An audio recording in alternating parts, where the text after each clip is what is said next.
we don't expect this sort of robotic one-way dictatorship in other relationships. But with dogs, for some reason, there's this expectation that there are these behavioral outputs and that they have to do everything we say and they have to behave in certain ways, and that any behavior that is inconvenient or troublesome for us has to be eliminated, and that there's not room to say, hey, like, this is actually a sentient being. I'm going to treat their behavior with the same courtesy I would treat the behavior of anybody else. So it's this kind of bizarre dynamic, which isn't actually natural for a lot of people, because all the people I work with love their dogs tremendously. We know that there's research showing that people who lose their pets often grieve those losses more than they grieve losses of people in their lives, right? The relationships people have with their dogs and their pets are profound. We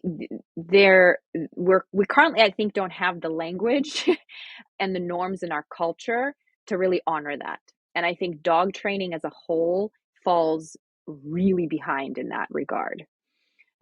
Because what people really want is to have a joyful relationship with their dog. And at this point, I think positive reinforcement based approach is what allows that to happen in the most compassionate way. School for the dogs, for the dogs. School for the dogs, for the dogs. Jenny, I'm so eager to talk to you. Happy to have you on the podcast. I have followed you on Instagram for quite a while, and I feel like I kind of know you in an Instagram way. And I'd like to know you in like a real person way. But this is the interim, I guess. This is great. Thank you so much for having me. I'm really excited to be here and to chat with you. This is the like second year pandemic way, or going on third year of pandemic way of like being at a conference and saying to somebody like, I'd really like to have lunch with you. So I can say, will you come on School for the Dogs podcast? So perhaps we can just start out. You can say your name, what your business is, where you're based, and of course mention that Instagram account, because I would love for other people to check you out. Sure. My name is Jenny Efimova, and I am based in Boston, and I offer dog training services in person and virtual for puppies and adult dogs. Tell me about how you got started with dogs to begin with. So I think my entryway to dog training is pretty similar to, I think, a lot of folks, in that I adopted a dog who had some behavior challenges that he was struggling with and we were struggling to help him with. He was originally from Texas. He came to us when he was a puppy. He was 13 and a half weeks old. He's a mutt, and he had, like, I think a lot of dogs coming from rural areas, really struggled adjusting to the city. So that was kind of our big challenge with him. And happy puppy. So it didn't show up right away. I would say initially we were kind of struggling with what I think most puppy guardians struggle with, which is just, mouthiness, kind of very, house training, very basic things. Although I think he was kind of on the more mouthy side now that I have more context in terms of how many puppies I've met and worked with. So he was really energetic. He was happy. And we were kind of just busy figuring those things out, but he started to show reluctance walking. So, could be getting startled by something and then immediately wanting to, go back home, not being able to walk more than, half a block. We would walk him in the morning, maybe potty him, and he would potty and immediately pull back into the house. So those things were episodic and gradual until they kind of culminated in him just not wanting to leave the house altogether when he was roughly 6 months old. So that was tough. Yeah. So what did you do? Well, we did a lot of Not great things. We worked with a couple of trainers. We actually worked with a total of three trainers, and it was only the last person we worked with who was a positive reinforcement based clicker trainer. But we were first of all, focusing on all the wrong things. We were given advice about, not letting him pull on leash. So we were focusing on that instead of, increasing his comfort and outside. We were focusing on we were told he couldn't sniff on walks. He couldn't, walk in front of us. So we made a lot of mistakes as a result. And No, when it you say got to, we were told, you mean we were told by like a dog trainer who you yes, found on Yelp or whatever, who came to your yes. So house and looked at your dog and said your dog's issues are, what were the issues labeled by the other trainers? the first trainer we worked with was actually highly recommended by a family friend. And this person came in to our house and said, "Your puppy's confident and you're not." So they took one look at my puppy and said, "Yep, your puppy's basically too confident. And the problem is you need to kind of get that in check." Okay. And I remember that the trainer really tried avoiding using the terms like alpha or dominance, but basically made it very clear that we needed to be more assertive. Not letting him eat before us, not letting him on furniture, not letting him have free access to toys. I think the demo this person gave us with loose leash walking just basically was dragging our puppy around our dining room table. Mm-hmm. I have actually written a blog on this, so I don't want to revisit that too much because that visit was actually quite traumatic because this person physically hurt our puppy in front of us. Um, but there was another person we worked with after this individual who we cut ties with that essentially echoed very similar sentiments, specifically around walking outside, right? Like if your puppy needs to sniff, that will happen later, but right now they need to learn how to walk on a loose leash. They can't ever pull you, we did a lot of this like red light, green light, stopping, starting, which was really frustrating for everybody involved. But again, all of this was taking place at such a crucial time for Larkin where he was growing less and less and less comfortable outside. And we were kind of not paying attention to that and really focusing on obedience type behaviors, which I think Mm. is really common in dog training. Mm-hmm. So it really just kind of snowballed into this place where he, I think, got startled by something. I think it may have been a trash barrel falling over. It was a fairly significant event, but after that, he was basically like, "I'm not going outside." Mm-hmm. And so that was really a moment that was really challenging. I think, is anyone who has ever had a dog that you can't walk outside, and I now work with a lot of Mm-hmm. folks like that, it can feel really, really tough. I mean, you can't have, and your house, it's not an adult dog, it's also a puppy who needs to eliminate more frequently. So it was just very challenging. Can I interject just like from my own Hmm. experience, Sure. having um, started out in a place where it never occurred to me that there was any other kind of dog training than basically what you just described, to ending Yep. up in a place that I'm in now, down this path for the last 10 years or so of like, oh, not only is there this other way of training that most people never think about, but oh my god, it applies to so many other things, right? Like Yes. shouldn't we obvious like and also how obvious it seems now that, like, you know what, like, let's focus on your dog's emotions and feelings before we start making requirements about how your dog behaves in this potentially stressful thing called the streets of a major city. Yeah. Right? like Absolutely. like duh, that is what we should be doing. Just like, I send my daughter to nursery school and, applaud her for, getting paint all over herself because I don't care really about what she's doing there at this point, right? I just want her to, like, let's work on the emotional part of her just feeling good about being there. and which I guess we sort of do it automatically with children, or I hope that more people do it automatically with children. But I think we've been conditioned as a culture to not necessarily come at dogs from that same place of like, I don't know what you would call it, grace. I mean, absolutely. I would say, from a personal experience to that point is I was coming from having spent, over a decade of my life working with survivors of domestic and sexual violence. That was my work, that was my career, and being really familiar with trauma-informed care and, meeting people where they are and, you know, coming from a space of empowerment. And that was what I was doing for a living and really considered myself a very compassionate, thoughtful person. Mm-hmm.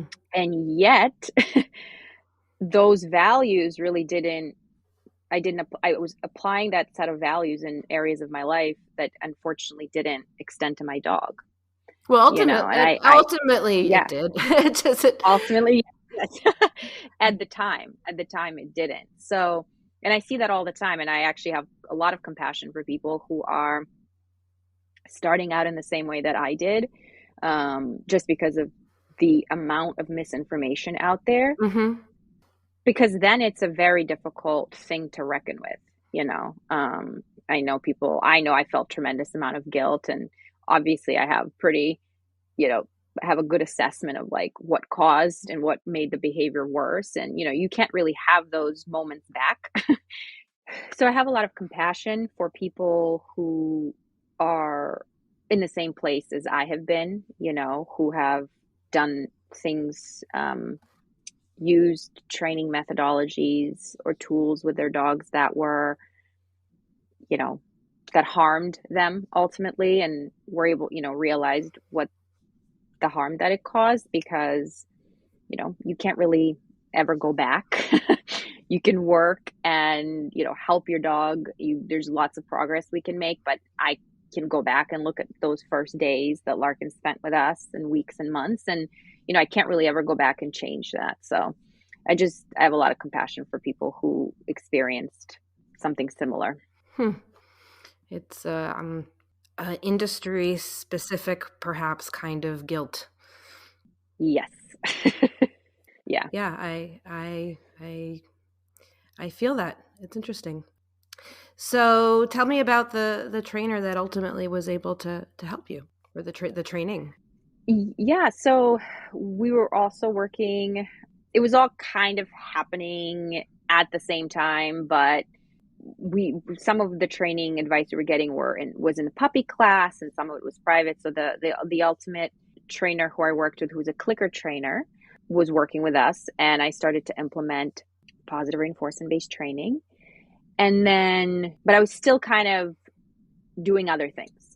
Like there was still, it was, it was messy. I was still not fully getting kind of what Larkin needed. I wasn't really giving him the stress reduction he needed. I really wasn't really communicating clearly with him yet.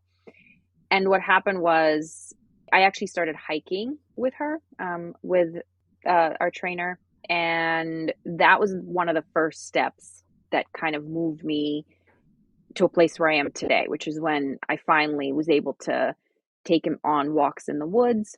Mm-hmm. I saw the incredible difference that was making for him, just turning into a different dog, basically, and really coming to life, becoming happy and carefree. And I started to limit his walks in the neighborhood, and really began to kind of give him the ability to be in places where he enjoyed being versus places I thought he needed to be in, like walking around the Mm, block. yeah.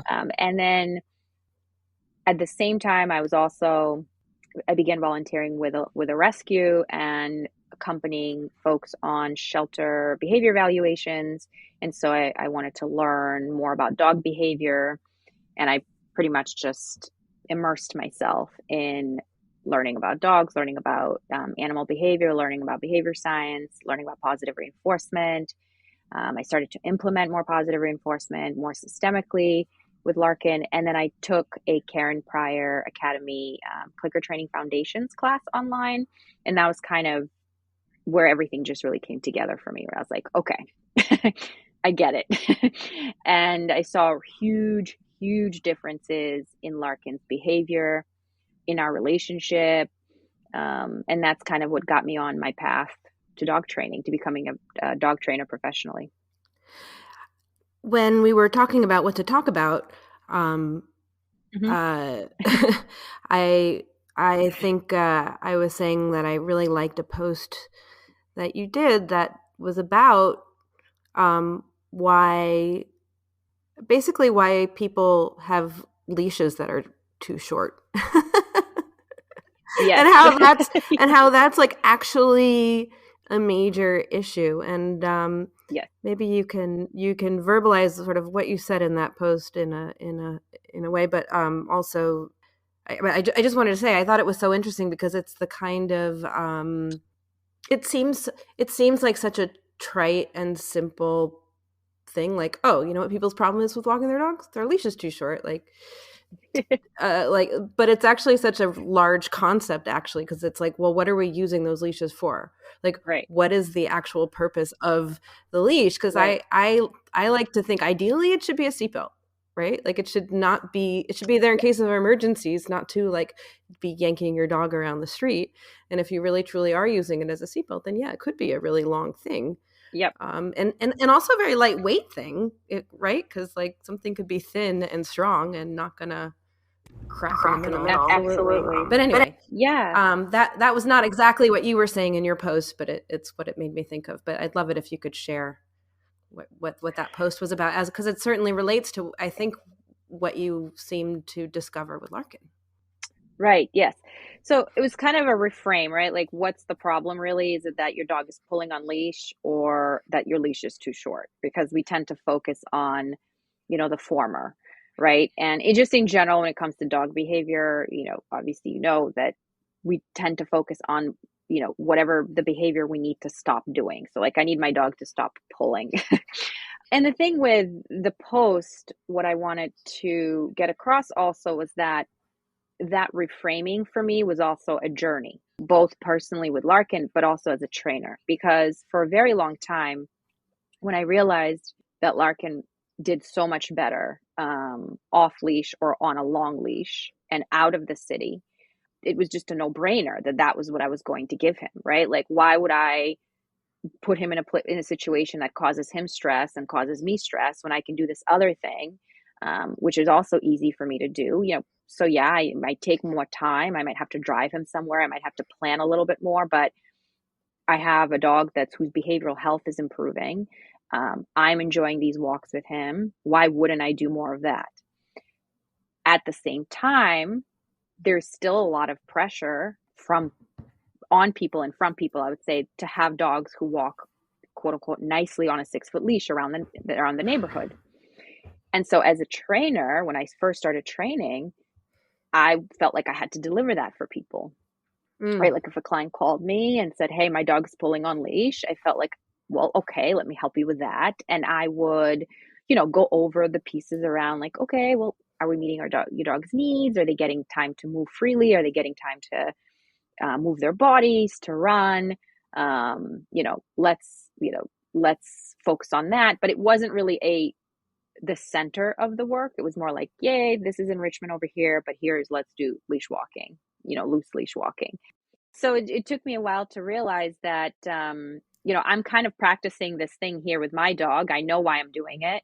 And also, I also watched his walking in the neighborhood improve tremendously on top of that, right? Like, here I am taking him, not practicing this often, taking him to the woods, taking him on long leashes. He gets to sniff. And then when we do go out into the neighborhood, he's gotten a lot better. He's gotten more confident. He's able to eat. He's able to engage with me. And I'm not really centering that with my clients as much. And I realized that so much of that was also my hangups around what I thought was expected of me as a trainer, because so many people feel like that's, they have to do that. So that was another part of the purpose of the post, is I kind of wanted to get across that we can't really look at leash walking divorced from meeting our dog's needs, because they're so connected. Well, you can't look at any you can't look at any behavior you're training without looking at all the needs, and it's such an interesting point of also thinking about what our expectations are, and as sort of as a culture when it comes to dogs, and questioning those expectations. I've talked on this podcast before about this guy in my neighborhood who has an Airedale that he always walks on like a super tight leash. Like the dog's neck is 6 inches from his hip bone at all times. And I spoke to him once about it, and he said something along the lines of, I don't, walking outside is a very specific thing. It needs to be done in a very specific way. This is not playtime or enjoyment time. This is walking time. And of course, I think there are a lot of people who have this sort of fixed idea of what a dog on a leash should look like, thanks to some Norman Rockwell type idea of these things that is not actually addressing what is right for the dog, and also not necessarily addressing, like you said, the bigger picture of the fact that the bigger picture of like the fact that you can't divorce that from the rest of the dog's life. It is part of your dog's Exactly. life. Yeah, and I mean, that goes for any behavior, absolutely, but I do think there's a special focus on the walking piece, and I've actually heard that a Mm-hmm. lot, and I've heard that message around, walking is not for sniffing, walking is for exercise, or, the idea that it's not for enjoyment, and it's kind of like, well, what's for enjoyment then? Like, I mean, dogs are completely under our Yeah. control, that they get these brief moments of, especially dogs living in cities, get these brief moments where they get to go outside, and we completely control when, where, and under what conditions that happens. It's such an odd thing, right? To feel like, well, they don't get to enjoy it. And it's also goes completely against what's appropriate for them as a species. Yeah, it's just a Right. Right. weird thing that gets perpetuated. And I hear a lot of trainers, unfortunately, perpetuate it quite a bit.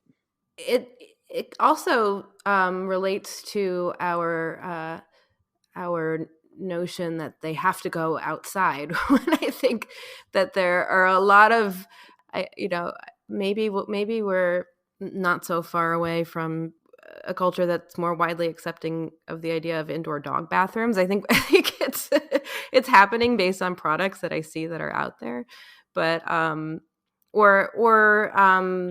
at least in like crowded urban areas, it's not such a crazy thing. My dog is very sensitive, and to have gotten her when we first got her, to have gotten her outside enough times on a leash Mm, on the New York City streets to get her to reliably pee and poop on the sidewalk, and only on the sidewalk. I mean, I'm a dog trainer. I know how I could do that, but I don't know. I mean, I certainly knew I didn't have the time to acclimate her to being outside yeah. enough to make it worthwhile to put in, it's like a cost benefit situation. And like, why would I, even if I did, I don't know if that would be the right thing for her. I think the right thing was to give her an alternate place to go, even if that meant, in our apartment, and then working her up, shaping her to being outside.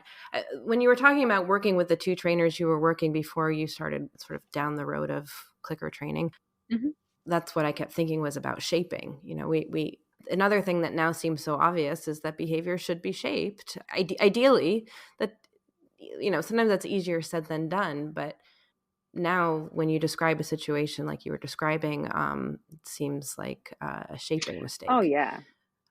Not getting the dogs used to walking inside before getting them, making these, or not even getting the dogs used to being outside before raising the criteria of you have to be outside, and you have to wear a leash, and you have to wear a collar, Next to and you need me. to Yep. walk in this exact Yep. area.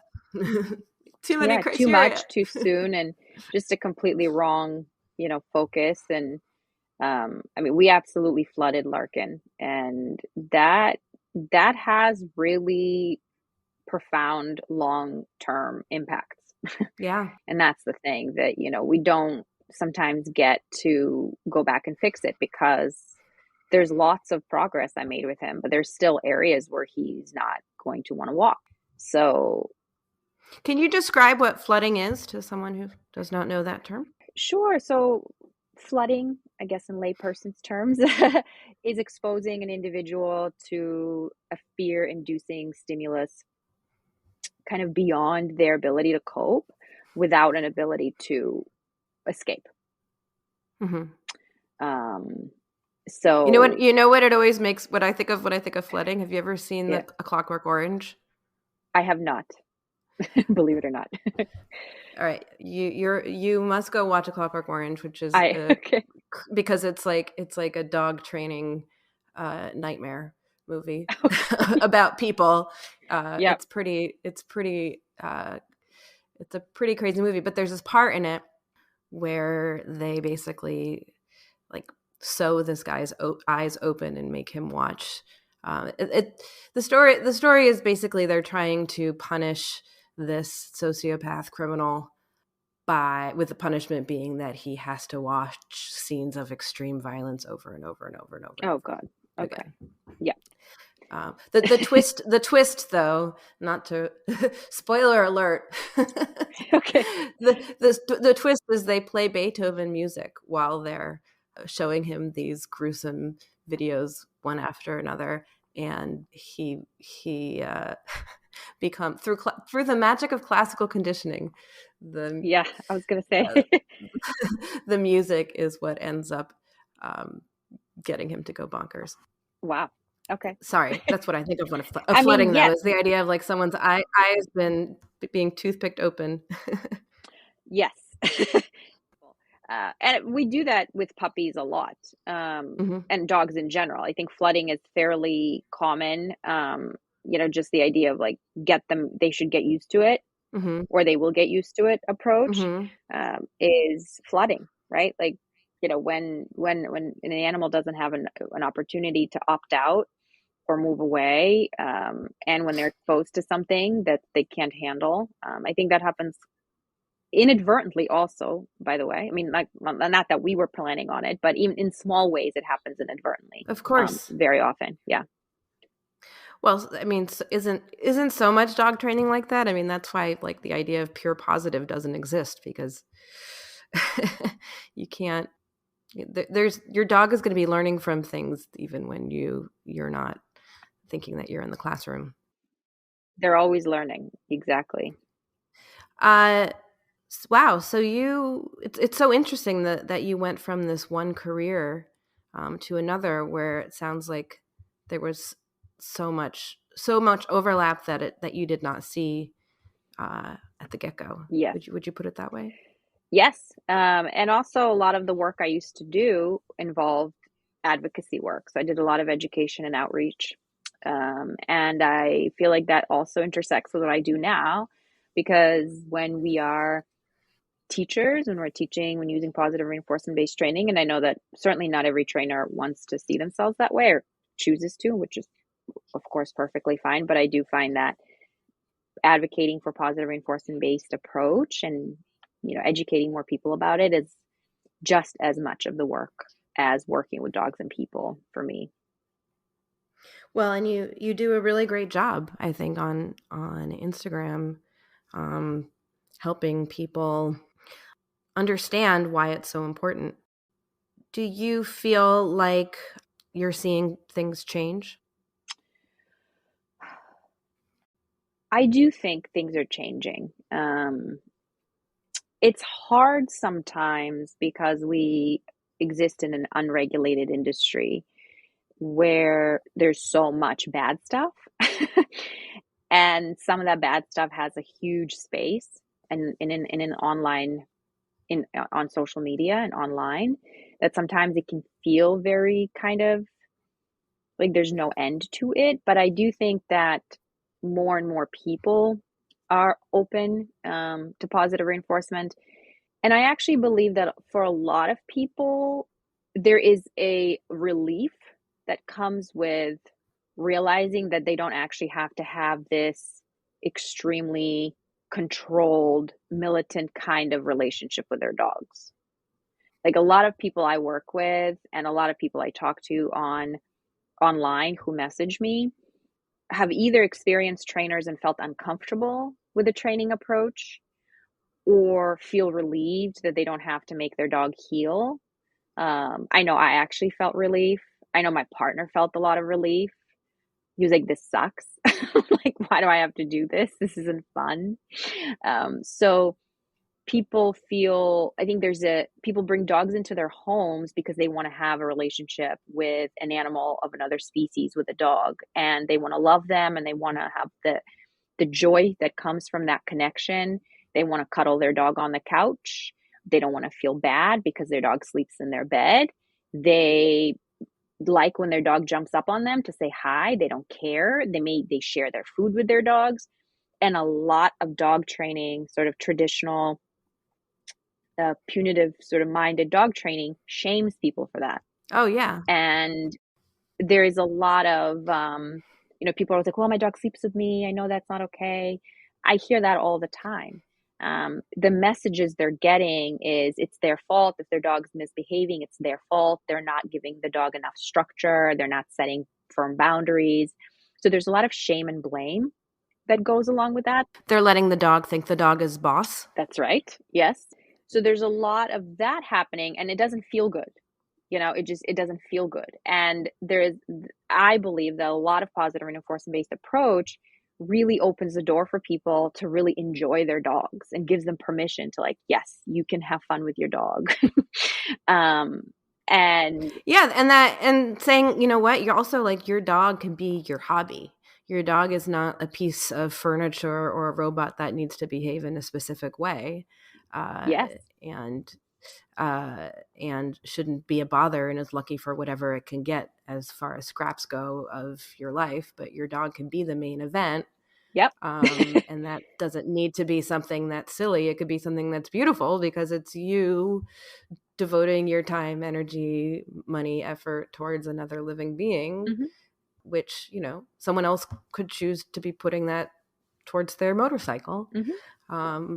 But you're getting to see the enjoyment of another being enjoying life. What's so beautiful about positive reinforcement dog training is that it's fun. If you're doing it right, it should be fun for you and it should be fun for the dog. Exactly. That's the goal. And if everybody is operating in a way of like, hey, this is a fun, cool thing to do, it's a lot more.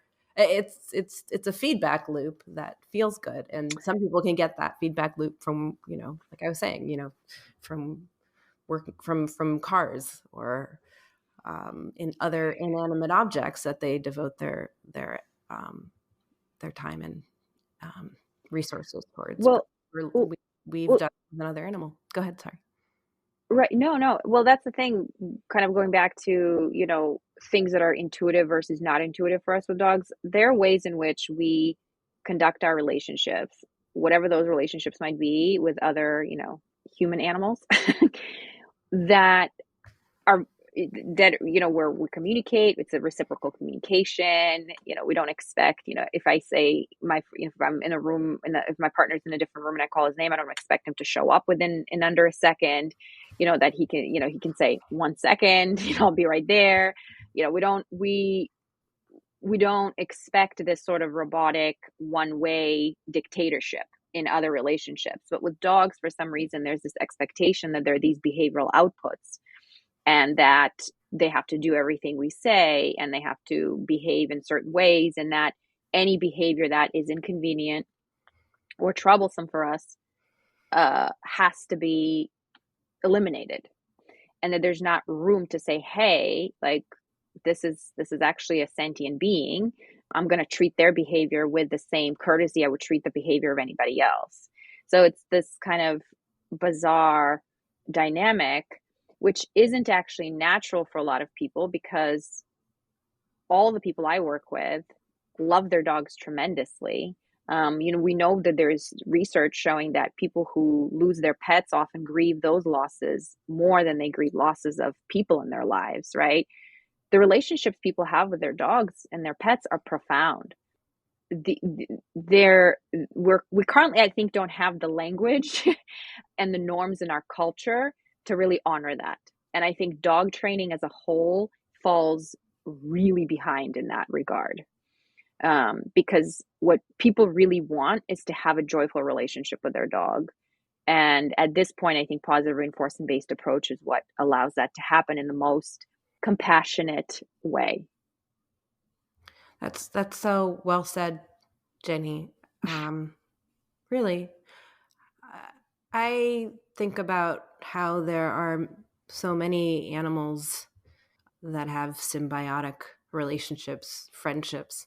I mean, look at, forget just animals, but fungi, right, and plants. We think of ourselves as weak if we or enjoy the affection of dogs as a culture. Somehow it's still considered kind of uh, last week on the podcast I read from Mary Poppins, Okay. a chapter she wrote about a chapter in that book about this dog. And there's, it was written in the 1930s, but the dog lover is this caricature of an overbearing old lonely woman who treats her dog like a child and spoils him. And I feel like that's sort of one stereotype our culture has of dog ownership.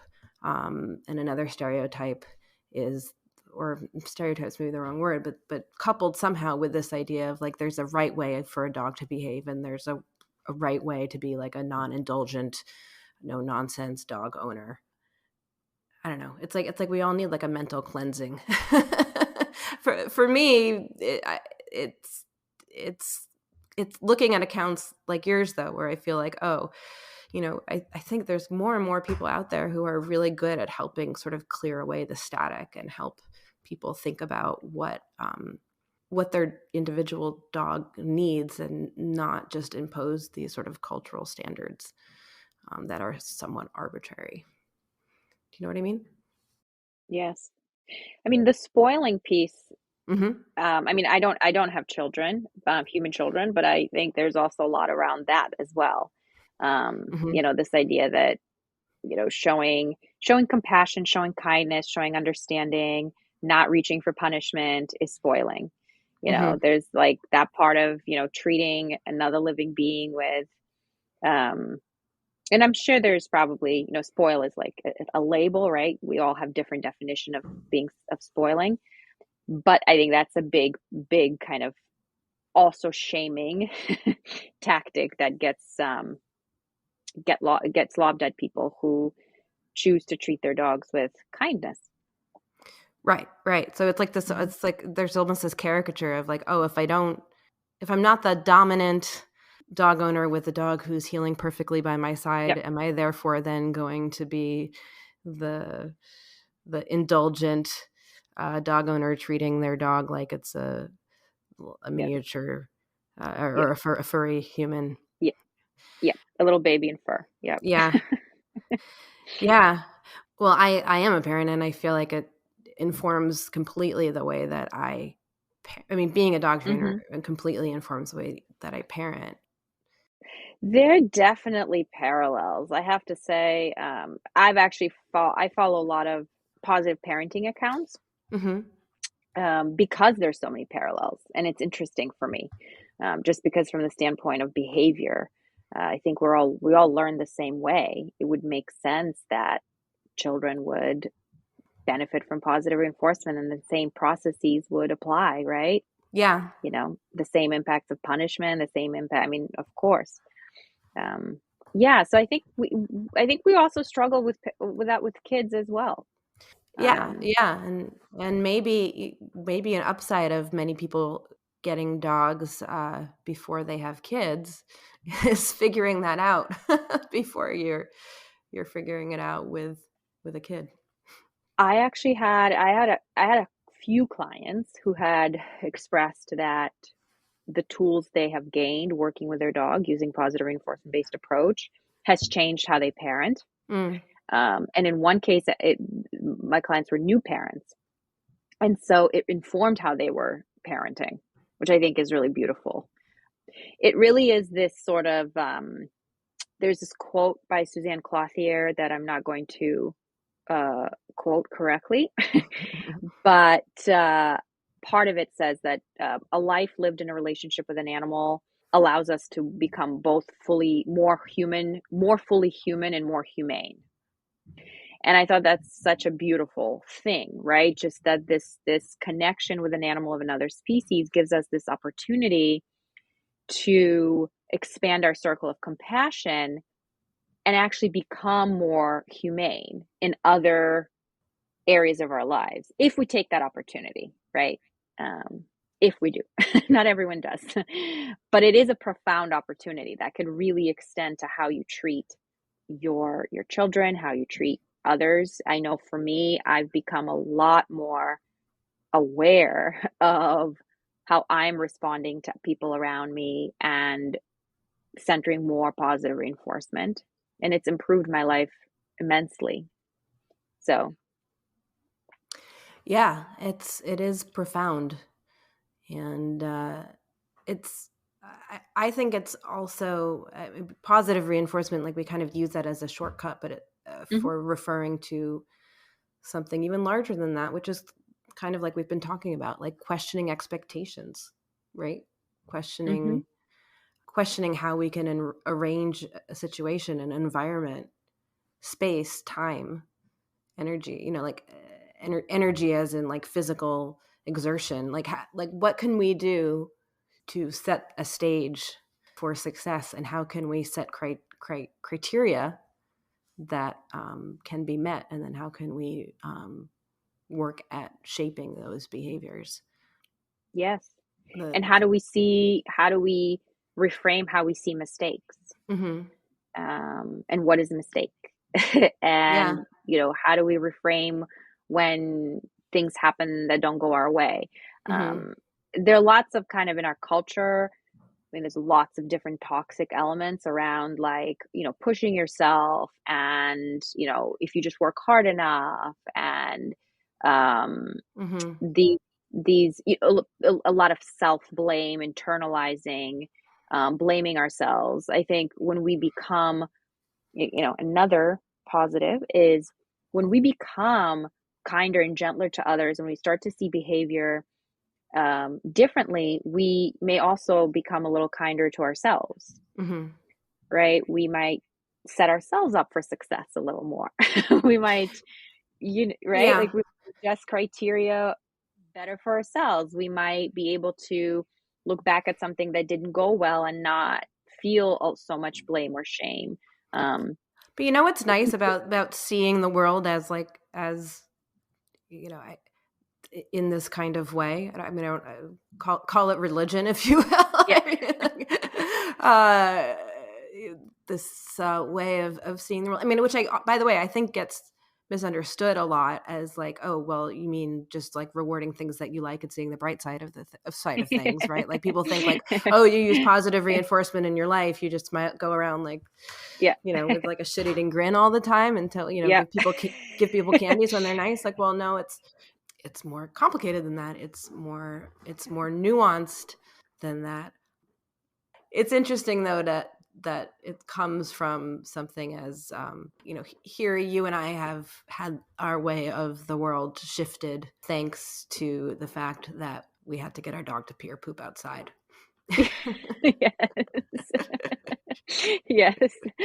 Well, kind of going back to your question about, do I see things changing? One thing that I see that's really beautiful is that, there is a community of folks online and in other places, obviously, but I'll just give Instagram as an example, where people who are dog guardians, or maybe like they're hobby trainers or, they're trainers who have come to positive reinforcement and it transformed their lives so much. They want to shout it out from the rooftops. That was kind of Yeah, my piece, like when I was deciding like how did I want to show up in an online space, is I talk about positive reinforcement so much because I genuinely love it and believe in it. And I think so many people feel the same way. Um, because when you really see the difference, especially if you're crossing over, it's so profound and it really changes your life and your relationship with your dog and your dog's life, that people are thrilled, they're excited. And I think that's a beautiful thing. And I love seeing that. It feels very contagious in a very good way. And I'm never not completely. Yeah. excited to talk to someone about it. Yeah. And I'm still where my dog Yeah. has come to and what our relationship is like and how much I enjoy him, how much I enjoy every time, every moment with him. And it doesn't mean they're always perfect or we don't have challenges, but just the fundamental emotion that is underneath Mhm. all my interactions with him is joyful.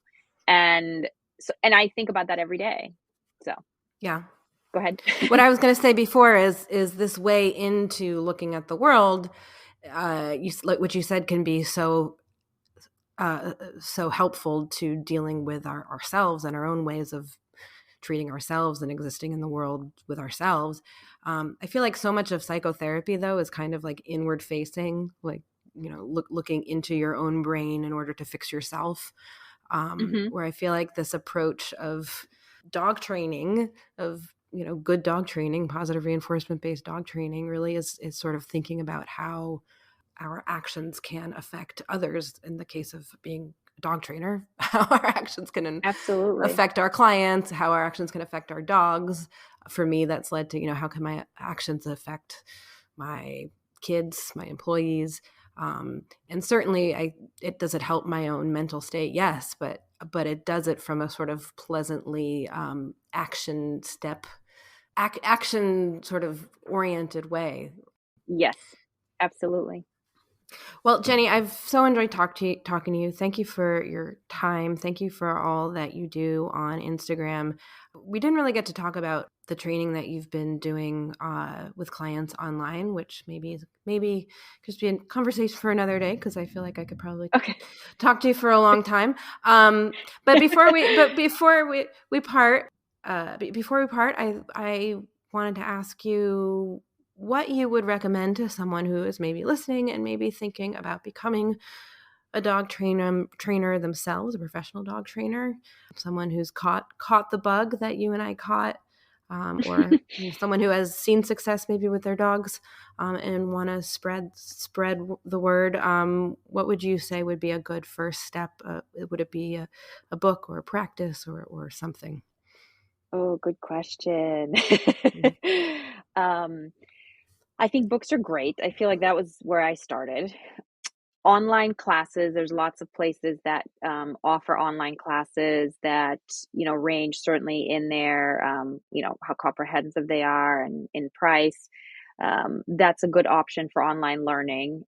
If somebody wants to become a trainer, I think assisting or shadowing another trainer is a really, really helpful step, because there's definitely a difference between learning about behavior and even working with your own dog to then working with other dogs. Before, I would say someone would pursue like a formal certification program. I chose a program that included an education component. So I went through Karen Pryor Academy, which included going through an education program and then being certified. Um, I would say assisting a trainer or shadowing a trainer is really, really helpful because there is this there's a difference between learning about behavior, learning about dogs, and working with your dog to then working with other people's dogs, right? And other people. So being able to handle different dogs, work with different dogs, assist a trainer. I think actually volunteering in a shelter, volunteering with a rescue is really helpful because you are then seeing dogs in many cases that have been surrendered. You're going to see lots of different behaviors, and that's really, really helpful too. So, and then deciding, if you wanted to pursue it formally, to go for a really good, reputable program if you can. Um, there's lots of options there. You can learn more about Jenny at dogminded.com. And if you are on Instagram, you should absolutely follow her account at Dogminded. Her posts are full of so much useful information. Her content is wise and soulful and clear. If you like this podcast, make sure to rate, review, and subscribe. Of course, you can also follow us on Instagram at School for the Dogs. We do a special giveaway there every Friday. Today, we are doing a giveaway of a Fit Paws Canine Fit Bone Dog Training Balance platform. go check it out. If you are looking for awesome stuff for your dogs, do make sure to check out our online store, storeforthedogs.com, where we carry a really great selection of treats, training tools, and enrichment toys. Shop small and support good dog training while you're doing it.